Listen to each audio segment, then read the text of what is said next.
Two my channel NJR cooking and vlogs. আজ আমি কী রান্নু আর কিভাবে রান্নু তাই দেখাবো আজকের ভিডিও। চলেন তাহলে আজকের ব্লগ ভিডিওতে। আসসালামু আলাইকুম বন্ধুরা, আপনারা সব কীরকম আছেন? আমি আলহামদুলিল্লাহ ভালোই আছি, আশা করি আপনারাও ভালো আছেন। এই দেখেন আমি কাটাকুটি শুরু করে দিছি।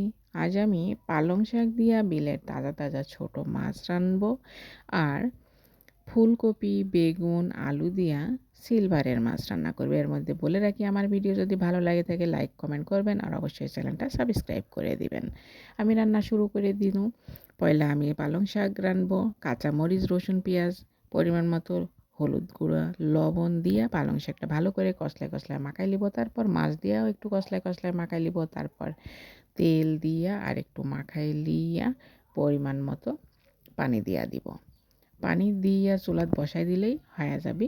মাঝে মাঝে একটু করে নাড়াচাড়া করে দিলেই হয়ে যাবে। পালং শাক রান্না করা খুবই সহজ। ছোটো মাছ দিয়ে যে কোনো ছোটো মাছের চচ্চড়ি রান্না করাই অনেক সহজ। হাতে মাখাই দিয়া বসাই দিলেই হয়ে যায়। মিয়া মানুষ ঢেকির মতন, জানেন তো, যে কোনো জায়গায় যাক রান্না লাগবেই। ওই যে একটা কথা আছে না, ঢেকি স্বর্গে গেলেও ধান বানে, ঠিক ওই রকম। এরপর আমি রানবো ফুলকপি, বেগুন, আলু দিয়া সিলভারের মাছ।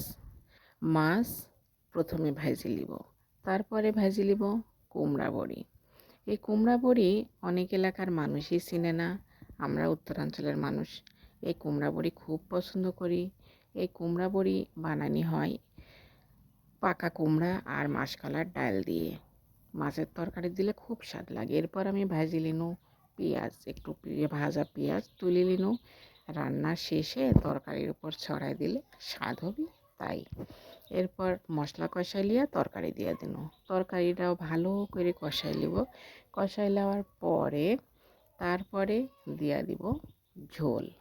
ঝোল দেওয়ার পরে দিয়ে দিব ভাজা মাছ আর ভাজা কুমড়া বড়ি।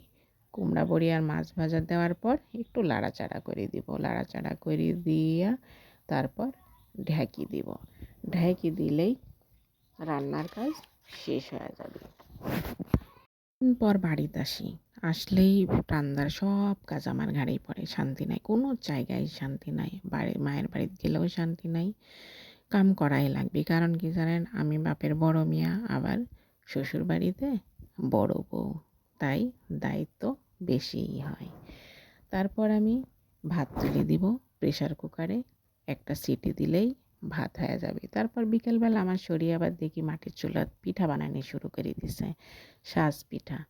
আটা সিদ্ধ করে লিয়া আটা সুন্দর করে বলে নিতে হবে। তারপর এরকম করে গোল গোল করে লিয়া মাটির ফর্মা আছে, সেই ফর্মা একটার উপর দিয়ে আর একটা দিয়ে চাপ দিলে সুন্দর সাজ পিঠা হয়ে যাবে। এই ফর্মা আবার বানানি হয়েছে মাটি দিয়া। মাটির উপর নকশা করে, ভিজা মাটির উপর নকশা করে দিয়া তারপর পোড়ানি হয়েছে। পোড়ানির পরে এরকম নকশা সাজ হয়েছে। তারপরে পিঠাগুলা ভাজি নিতে হবে সুন্দর করে, উল্টাই পাল্টাই হালকা হালকা লাল লাল হবে, তখন পিঠাগুলা তুলে নিতে হবে। আজকের পিঠা আবার আমার আমার ননদের বাড়ির দিবি, তাই একটু ভালো করেই তৈরি করা হচ্ছে। আমাদের জন্যও বানাচ্ছে, আমরাও খাবো। এই পিঠা আসার পরে 2 দিন হলো বানাইনি। এরপর চিনি আর দুধ দিয়া সুরা তৈরি করা আসলে সেইটা পিঠার মধ্যে দেওয়া হলো। পিঠার শেষের লুক এরকম। আজকের মতো এ পর্যন্তই। আল্লাহ হাফেজ, ভালো থাকবেন সবাই।